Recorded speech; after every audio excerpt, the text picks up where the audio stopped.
Развиването на устойчивост спрямо антибиотици при бактериите е един от най-известните примери за това как естественият подбор, действащ върху произволни мутации, може да предизвика микрореволюция на биохимично ниво. Лабораторните примери, които можем да видим най-ясно, са повече от тези, които можем да видим ясно в природата и, както казах, при анализ в лаборатория те представляват еволюцията на резистентността към химичните пестициди и антибиотици в насекомите и респективно в бактериите. И това, което се случва много предсказуемо и по много прост начин, е еволюцията на напълно нови отличителни белези. Понякога, чрез еволюцията на напълно нови ензими и химични съединения, бактериите, например, стават резистентни към пеницилина. В известен смисъл това е еволюция, но наистина не отива достатъчно далече, за да бъде доказателство за Дарвиновата теория. Векове преди Дарвин, животновъдите са били добре запознати с факта, че биха могли да предизвикат драматични изменения в съществуващите видове.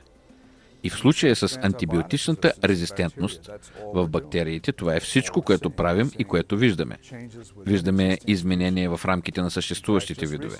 Всъщност, съвсем наскоро прочут британски бактериолог каза, че за 150 години изследвания, въпреки че би могло да се очаква появата на нови видови бактерии преди да се появят някъде другаде, тъй като бактериите се размножават толкова бързо, та за 150 години не сме видели да възникнат никакви нови видове от бактерии.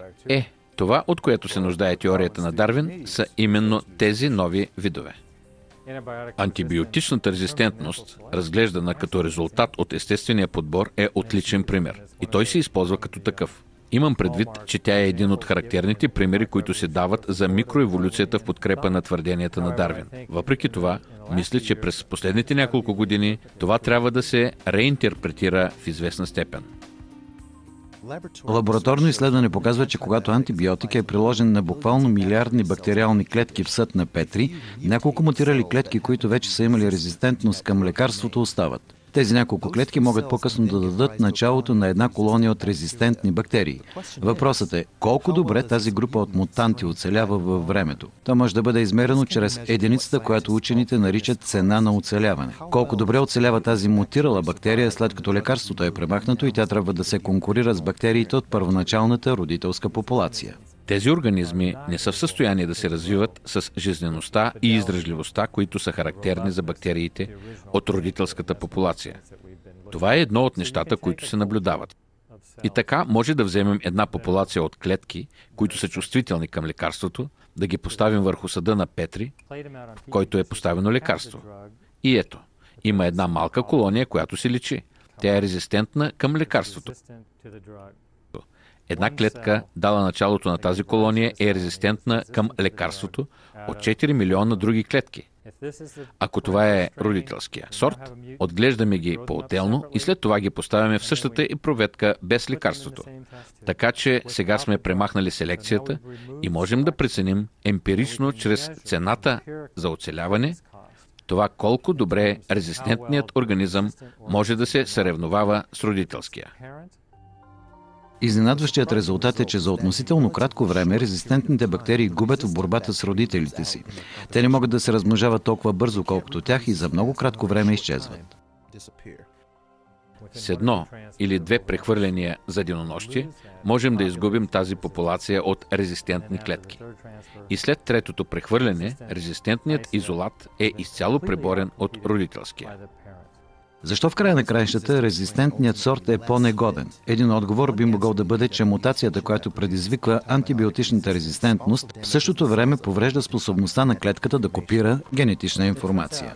Излиза, че резистентният сорт има дефект в системата за обработване на информация. Така че тази бактерия получава резистентност към антибиотика само чрез загубата на друга, ключова за оцеляването и функция.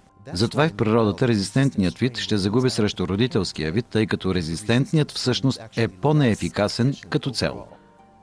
Получава се така, че вървим назад от гледна точка на годността на тези организми, а не напред, както би трябвало да е, ако това се дава като пример за еволюция. Но защитниците на Дарвиновата теория казват, че това не е цялата истина.